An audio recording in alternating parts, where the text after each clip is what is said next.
Hi everyone, I'm Mel with Yoga Lifestyles, and today we are here with Alie. She is a transformational mentor. So Alie, can you tell me and the audience a little bit about what that is and what is your overall purpose? Hey guys, yes, so my work is all about spiritual transformation through your mind, body, and spirit. I'm very passionate about helping people to understand how they can connect to their mind, moving into their bodies, and connecting to their spirit to help to create better life, living with intention, creating conscious living through which they can fully express their purpose and their passions. So one of those ways is by creating a sacred space, which we have right here. So just kind of a recap, like what is a sacred space and like what does that mean for you as an individual? Yes, absolutely. So to me, a sacred place is a special environment that you can go to connect to yourself. It's a place of peace. It's a place of relaxation. So here we have an example that we've set up, but it can really be anything. It depends on where you are in your journey and where you're currently exploration with meditation and your own inner practice. If I wanted to start creating my sacred space, first of all, what did you start with, and kind of walk us through that shift and how you kind of expanded and grew on that? Yeah, so one of the most powerful things about transformation is watching yourself transform and grow and evolve. And for me, sacred space has evolved drastically. So if I may grab these here. So this set of crystals was the very first item that I have purchased that was my sacred space. This was literally sitting on a shelf, and I didn't even know about crystals. I didn't know about chakras. I didn't know anything, but I was very attracted and very drawn to this.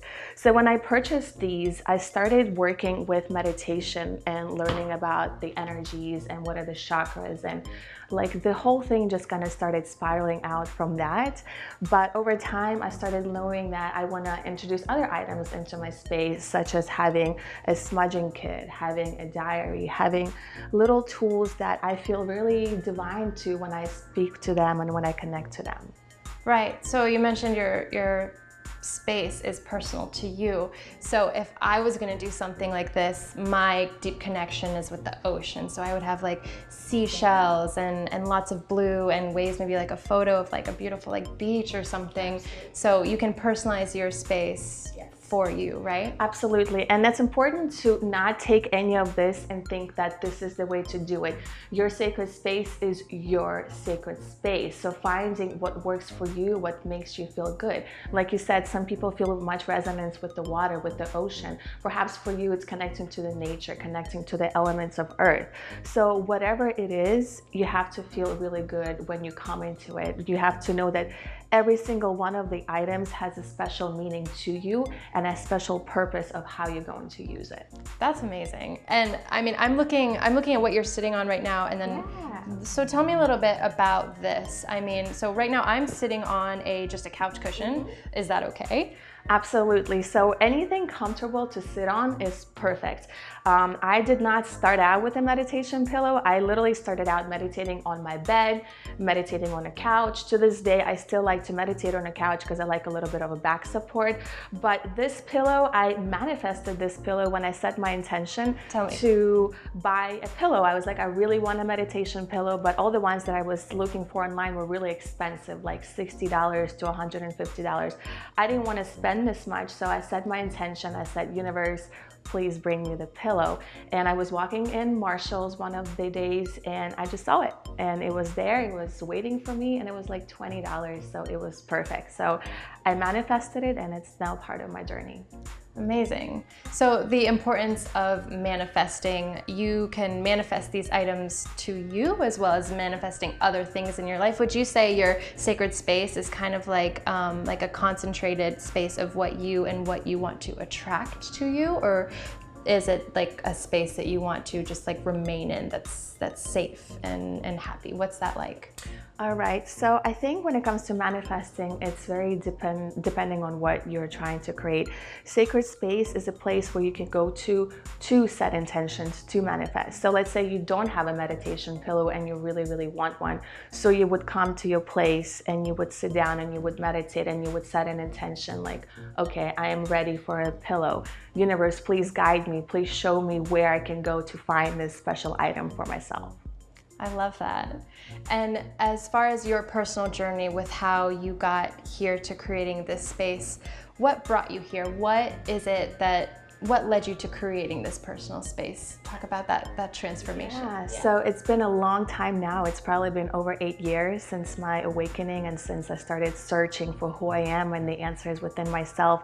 Like I said, my journey started with crystals. I started working with crystals. When I would go into meditation, I would align them on my chakra points and I would just meditate. I would not really know what I was looking for, but I was being open. So staying open, staying curious is how my journey led me from this thing to the next, and now 8 years later, I live my truth. I feel inspired, I feel connected, and my sacred space is a representation of my growth, of my evolution.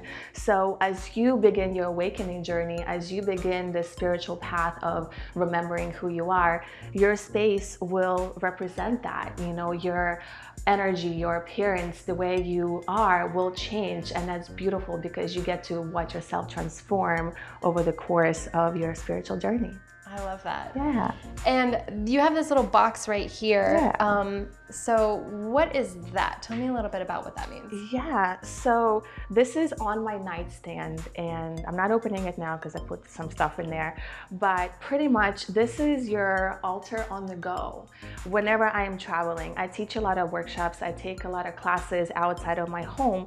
So whenever I'm trying to pack my sacred items to go, this is where they go. You're saying you can take your altar and all of this ideas and this energy, and you can just take it with you, altar on the go? Take it with you, absolutely. You know, there are a lot of people who are traveling, who are constantly, you know, working in different locations, and, you know, we want to have this sacredness with us, you know, and if you feel like you really want to bring some of these tools with you, find a little container. Like I carry my crystals.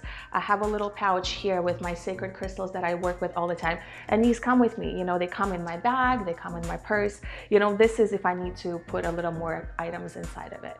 Can we open the box? Can we see what's inside? There's just some candles and a little diary. So it's just like, it's kind of like your spiritual lunchbox, kind of, right? Yeah, I love that. Spiritual lunchbox. Cool. So it doesn't have to be just it doesn't have to just sit somewhere. It can. Absolutely. And another thing I want to mention is, once again, trying to reach all the audience out there, is that none of this is necessary for your spiritual journey. What's necessary for your spiritual journey is right here, is your connection to yourself, to your heart, and your own desire to want to learn more about yourself, to want to grow. So I personally see myself as a sacred space. I don't need none of these items because I've embodied the meaning of these items now into my life, and I am my own sacred space. And when you reach that point, you know, you don't have attachment to the physical environment because, you know, energetically it's all already within you. And I think that's super powerful and super important for people to know, because I think one of the biggest things we as people struggle with is self-sabotage, and we don't love ourselves enough. And for you to be able to get to this point, like, there's a whole journey that has to happen in order to get to this space, and this can be one of those ways to help you get there. But can you tell us a little bit about maybe a personal experience you had that was really difficult, that kind of brought you to this moment where you told yourself, I need to love and take care of myself a little bit better? Absolutely. So the beginning of my journey really started out when I ended one of my longest relationships. That's not a walk in the park. Yeah. It was a very difficult process for me. When I was 23 years old, I ended my marriage, and it was one of the hardest decisions, because letting go of the attachment, letting go of losing that connection to the person and to all the friends, everything was going to shift. But what I knew internally is that I needed to respect myself and to follow what needed to happen for me. So when I took that step, when I took that fear and I overcame it, that's when everything began for me. I started receiving opportunities. I started meeting new people. I started traveling. So the biggest thing, and that's something I teach in my workshops, is once you close the door, a million other doors will open. However, life will not give you these new opportunities if you are not courageous enough to take the step, to fight through the fear, to have that courage. So yeah, so once I overcame that fear, my doors has opened up, and 8 years later, here I am teaching and coaching and healing through my work and through my wisdom. Alie, if people want to find you on social media, where can they find you? Absolutely. So I am on Instagram and YouTube at Lighthouse Journey. Lighthouse has the name that's been channeled down for me, and I've been embracing it for a couple of years. And you can find my website, lighthousealie.com. Awesome. So guys, thanks so much for tuning in. Alie, thank you so much for coming on and talking to me today and talking to the audience. Thank you, guys. Thank you, guys. Don't forget to subscribe to our channel, and we'll see you next time.